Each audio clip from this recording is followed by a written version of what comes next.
Welcome to another episode of the 5-Minute Money Manager. I remember a discussion on retirement planning that occurred in one of my personal finance classes several years ago. One student said that his retirement plan was to play the lottery every week. He figured that he could win enough money by the time he retired to live comfortably for the rest of his life. I don't recall anyone's comments, including my own, about this strategy, but I probably said something about the mathematics of winning. One of my favorite observations about playing the lottery is the probability of playing the lottery and winning is almost the same as the probability of not playing the lottery and winning. And that reminds me of the story I heard about the guy who every week bought a lottery ticket. Each week he played the same numbers. Each week he lost. And each week he put the losing tickets in a box in a spare bedroom. After decades of playing and losing, he had amassed over 1,000 losing tickets. But one week his numbers were finally winning numbers.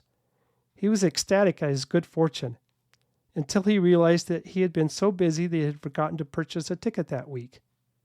Joy quickly turned to disappointment. Now, I don't know what his motivations were for purchasing a ticket each week. Some would argue that he got his money's worth of hope and entertainment even if he didn't win. Others might say it was a total waste. Assuming that he didn't regularly engage in other forms of gambling, and he wasn't counting on the lottery as his retirement, his lottery habit was probably not problematic from a financial point of view. But what about those whose gambling is a problem?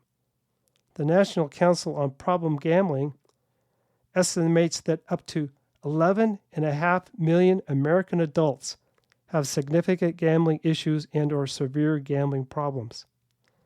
Gambling problems have increased with the increased availability of online casino games and betting platforms, especially legalized sports betting. One of the concerns of experts and policymakers is that more and more younger adults are being targeted.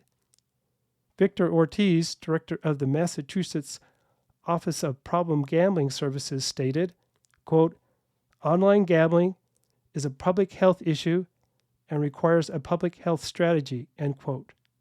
Leah Nauer from Rutgers University Center for Gambling Studies believes that, quote, "We need a federal presence like we have for cigarettes, alcohol, and other forms of addictions," end quote. That is, we need stricter legislation. Tim Fong of UCLA's Problem Gambling Studies program wants problem gambling identified as a gambling disorder and treated like any other mental disorder. If you or someone you love is a problem gambler, contact the National Problem Gambling Helpline. The following information is from their website.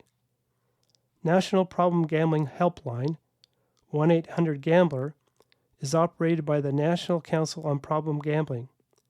The helpline serves as a one-stop hub connecting people looking for assistance with a gambling problem to local resources. This network includes 28 contact centers, which cover all 50 states and the U.S. territories. The National Problem Gambling Helpline offers call, text, and chat services 24/7, 365.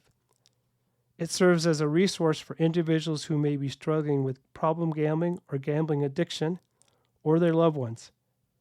When someone contacts 1-800-GAMBLER, they will receive support, information, and referrals to services that can help them address their gambling-related concerns. Yes, loved ones and family members of individuals struggling with a gambling problem can contact 1-800-GAMBLER. Encouraging loved ones to contact 1-800-GAMBLER can be a crucial step in getting support and information to address the impact of a gambling problem on both the individual and the family. It can also serve as a source of guidance and hope for those who are trying to help someone they care about recover from gambling addiction. No payment or insurance information is required to receive resources from 1-800-GAMBLER. Thanks for listening and have a great day.